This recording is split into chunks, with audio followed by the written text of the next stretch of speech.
Fala galera, me diz uma coisa, é possível a realização de um acordo para perdoar, para exonerar os débitos decorrentes de alimentos em atraso? Será que é possível eu fazer um acordo para perdoar, para deixar para lá aqueles alimentos que estão atrasados? Cuidado com isso. Porque quando você olha lá o artigo 1707 do Código Civil, ele diz que, olha, você pode lá o credor não exercer, mas é vedado renunciar, tá até lá, olha só, o direito de alimentos. E aí você pode ficar tentado a dizer o seguinte, bem, eu ouvi falar que os alimentos são irrenunciáveis, essa é uma grande característica dos alimentos. E eu estou vendo aqui no 1707 que o credor ele pode não exercer, mas ele não pode renunciar. Então eu acho que não pode não. Vamos lá, vamos conversar um pouquinho sobre a irrenunciabilidade dos alimentos. Gente, para começo de conversa, essa irrenunciabilidade aqui, doutrina e jurisprudência do STJ é pacífica. Ela só vale para questões familistas, enquanto ainda existente a relação familiar. Então, por exemplo, é possível um cônjuge, é possível um companheiro, lá na dissolução da união estável, no divórcio, renunciar aos alimentos.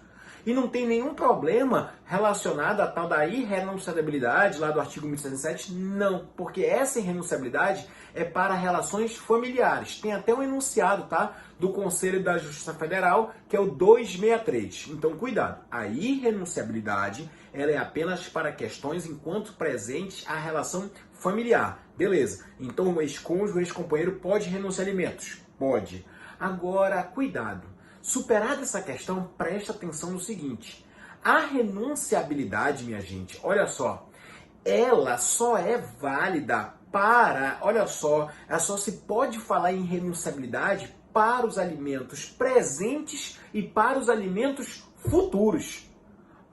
Então eu posso renunciar a um alimento pretérito? Sim, o STJ disse isso recentemente, aqui no informativo 673 dessa semana. Ele reafirmou o que já tinha dito pela doutrina Maria Berenice Dias, o que a ministra Nancy Andrighi disse há quase 10 anos. Ele repetiu, é possível, olha só, renunciar o débito alimentar em atraso. É possível renunciar o alimento pretérito, o alimento passado. Essa dívida alimentar não tem nenhum problema de renunciar. Então presta atenção nisso. Quando nós dizemos que os alimentos são irrenunciáveis, isso só vale para as relações enquanto ainda presente as questões, as relações familiares. Isso diz inclusive a doutrina no enunciado 263 do Conselho da Justiça Federal.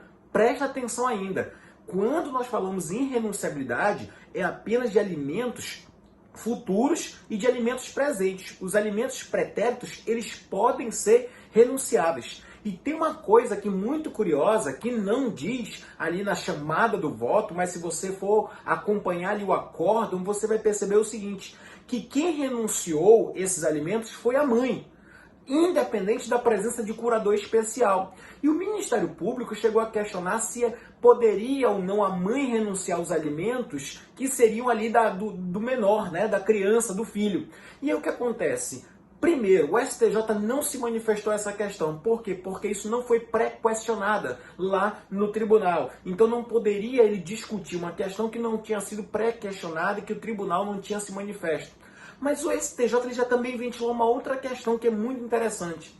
Ele disse, olha, não há também prejuízo para o alimentante. Porque é o seguinte, provavelmente quem teria sustentado a criança teria sido a mãe. Então quem estava renunciando é quem poderia fazer questão de cobrar esses alimentos depois. Então cuidado com isso. Vamos gravar? Os alimentos são irrenunciáveis. Essa irrenunciabilidade só é válida para questões enquanto presente as relações familiares. Tanto é que ex-cônjuges, ex-companheiros podem, no divórcio, na dissolução da união estável, perfeitamente renunciar aos alimentos. E até a doutrina diz, tá? Em jurisprudência, que não pode depois cobrar, tá? Então, olha só, não pode venir e contra facto próprio. Perceba aí, muito interessante isso.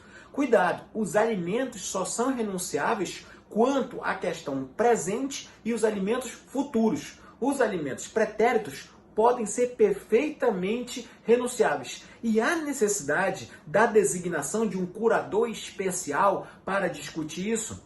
O STJ não levou isso em consideração porque não tinha sido pré-questionado, mas deixou pelo menos ali, olha só, a voo de pássaro dizendo, olha, se alguém pudesse reclamar disso, seria a quem alimentou, que foi a mãe, ela que está renunciando. Então não tem crise, não tem problema nenhum. Fica ligado nisso, hein, galera? Valeu!